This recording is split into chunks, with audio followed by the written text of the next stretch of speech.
scores are falling at the fastest rate since the Great Recession.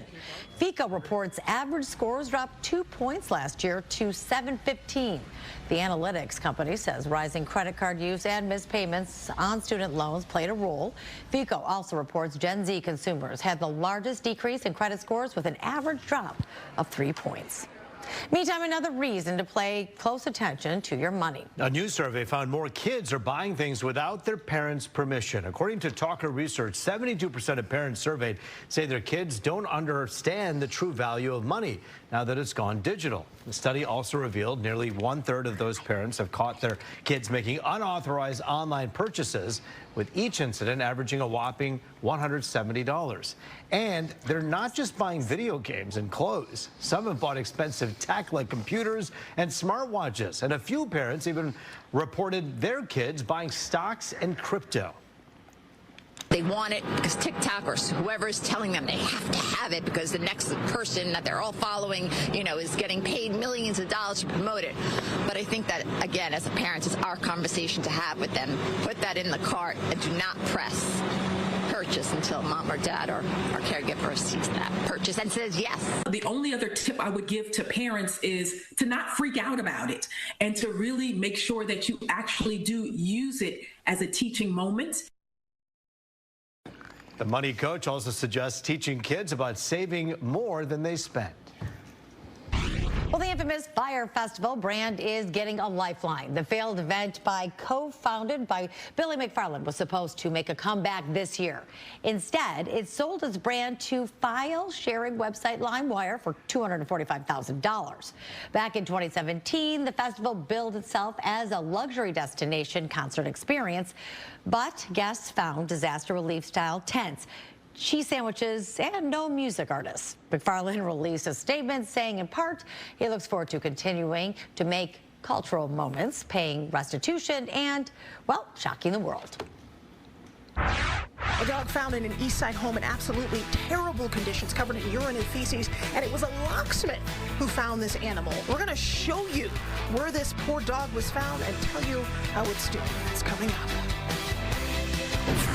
They say rock and roll never dies, and many are keeping it alive through fashion or on the growing demand for band T-shirts and one man's passion for all of them. Next.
Vice President of the United States in Michigan. He's talking jobs. He's talking Charlie Kirk and Governor Gretchen Whitmer. I'll tell you more. I'm Charlie Langton, and that's coming up. Collector proves.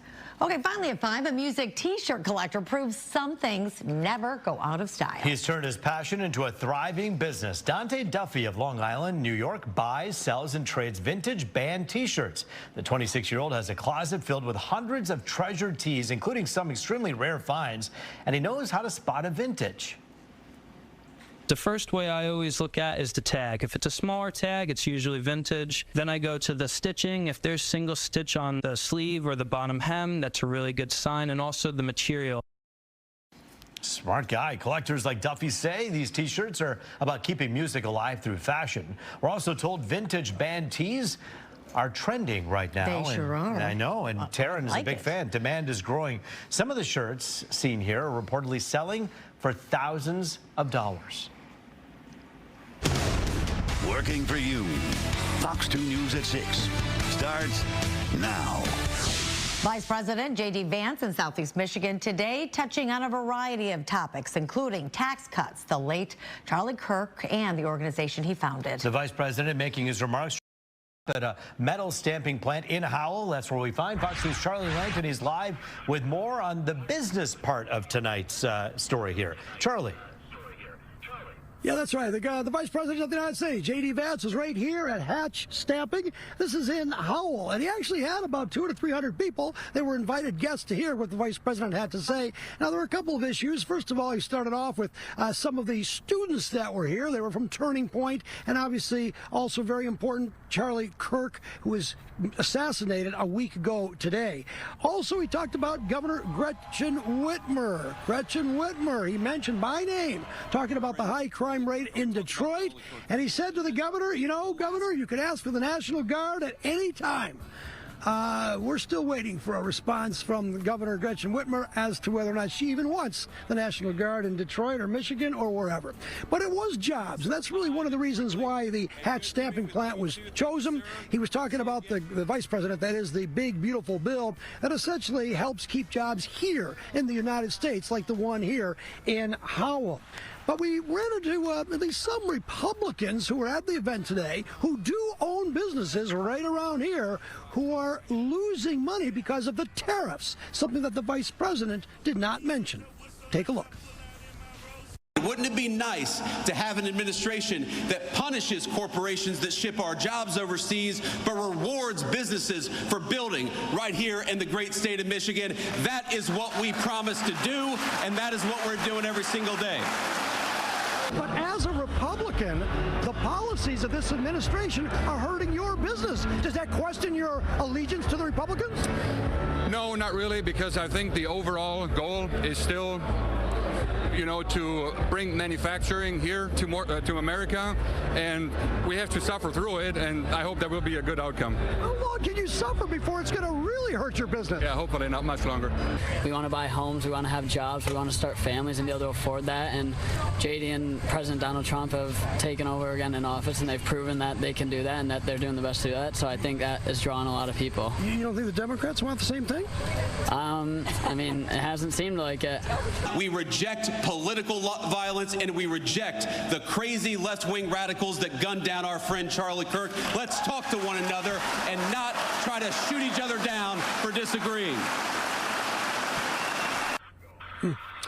All right, so just a sampling there of what the Vice President had to say to the people here in Howell at the Hatch stamping plant. One other word about the Turning Point. A lot of the students, I don't know if you saw that, they were sitting right behind the Vice President. They were there. The Vice President did want to meet them, and really the Vice President said that one of the reasons that he is the Vice President is because of the large student movement to the Republican side that voted for Donald Trump and JD Vance. I am live here in Howell. Roop, I'll send it back to you. Yeah, we have some major tariffs, obviously China, Mexico, we have Canada, our neighbors, but then there was that deal that was made years ago, the USMCA, and I know a lot of those goods are exempt, which could help kind of insulate us from the problems with the tariffs. Well, he did not really get into tariffs. In fact, I thought that what stood out with me is that although he's talking about jobs being created and kept in the United States, he didn't mention tariffs. And as you heard from that one executive, he said that, listen, we have to charge more for the products we make because of the tariffs, and we're passing that along to the customers, and we're losing business. So that is an issue. I was also talking to some Republican strategists here in the crowd. There's some midterm elections coming up here, and one topic that the Republicans do not want to talk about, tariffs. We'll see how that plays out, Roop. Yeah, the long-term game for the tariffs could be good, but there could be some short-term pain. It'll be interesting to see how it all shakes out. Charlie Langton for us live with the VP's visit tonight. Thank you. We're following breaking news in Pennsylvania right now. At least 2 people are seriously injured following a police-involved shooting. Governor Josh Shapiro rushed to the scene a short time ago and is about to hold a press conference at a nearby hospital. Make sure you stay with Fox 2 for updates, and we will give them to you as we get them. A Farmington Hills police officer is on paid leave after he was charged with 4 counts of criminal sexual conduct. The Oakland County Prosecutor's Office says Michael Rabinski is accused of sexually assaulting a female police cadet when he was off duty. The incident allegedly happened back in June. The prosecutor says Rabinski is accused of calling the cadet, saying he was drunk and needed a ride, and while he was in the car, they were in there together. He's accused of trying to kiss and grope her despite repeated demands to stop. Rabinski is expected in court later this month. Take you out to Allen Park. A stretch of I-94 is reopened after a deadly rollover crash there. This happening just before 11:30 this morning near Pelham Road. Michigan State Police say a 37-year-old Detroit man died there at the scene. His passenger, a 37-year-old Detroit woman, was taken to the hospital. The cause of the crash does remain under investigation at this hour. Take you out to Detroit's west side. A car is set on fire in front of a home there. The family tells Fox 2 this comes after 2 separate incidents involving someone putting sugar in their gas tank. The first happening back in March after the homeowner says there was a breakup between her son and his girlfriend. Last week it happened again. On the same day the car was fixed. We're told the family came home to find it on fire. It was engulfed in flames. We was trying to keep it down. We was putting water on it ourselves just so it wouldn't catch fully engulfed in fire. But my nephew was doing water, my son. We was just trying to keep the fire down so it won't catch hold to the house. And we just had to wait for the fire department to get here. The family says they've talked to police following each incident, and officers are now investigating. New at 6 from Detroit's east side, a dog is found locked in a cage inside a home in terrible conditions. And the animal was found by a locksmith and is now with a rescue organization. Here's Fox 2's Hillary Golston. It wasn't just this poor dog that they found, but also exotic animals, 2 geckos, a tortoise, tarantula, a snake. Now, when you think about coming to do your job and discovering these animals in terrible conditions, I mean, this was really shocking. Then when you head inside, gosh, you can see that the house isn't in the greatest condition. What you can't really realize is the smell, also not wonderful. The locksmith came to change the locks after the owner contacted you, Marissa. Is that what happened? Yes, that's correct. So go through the story with me. My technician came out on Sunday, and while he was here, he discovered that there were quite a few animals. In the basement, he found a dog in a cage that had been abandoned. He took that dog home, bathed it, and then took it to work the whole next day trying to get in contact with shelters. Finally, he was able to find a home for the dog, and he came back the following day to rescue all the other animals. Yeah, it's wild, and I'm assuming this is not anything that you ever expect to happen, just doing your job as a locksmith. No, not at all, but has a big heart and a lot of empathy, and he can never walk away from an animal. And so the folks who did all of this good work say there were multiple cages inside, and we showed you that one right by the door. Now, the person who eventually took the dog, Teresa, with Detroit Pit Crew, this is not the worst case you've seen, but still, it's terrible. It's terrible, absolutely. A dog in a cage in a disgusting basement is no place for a dog to be. No food, no water that the dog has access to. Nobody would have known this dog was even in here had the locksmith, who had a very big heart, came in here and found the dog, thank God. It takes us months to feed them, to get them back up to health. It's sad. It's so sad. And Teresa with Detroit Pit Crew says that Annabelle is now at a veterinary hospital getting the treatment that she needs. Her organization is going to keep us updated on how this poor animal is doing, but she does believe that she'll make a full recovery. In Detroit on the east side, I'm Hillary Goulston, Fox 2 News. Well, new today, Wayne State University President Kimberly Espy has formally resigned from her position. Her departure comes a little more than 2 years after Espy was sworn in as the first female president in the school's history. Her resignation has been criticized in recent months for the way she handled Gaza war protesters on campus. Now, her resignation also comes just 2 years into a 5-year contract. Wayne State's board is meeting at this hour to discuss the leadership transition. Well, Southline Community Schools will reopen for class tomorrow following a cyber attack. Today, the district was closed for a third day after an outage on their phone service. The superintendent says it really doesn't appear students or employees' data was exposed, but schools are unable to make emergency calls if needed. The outage was first noticed on Sunday.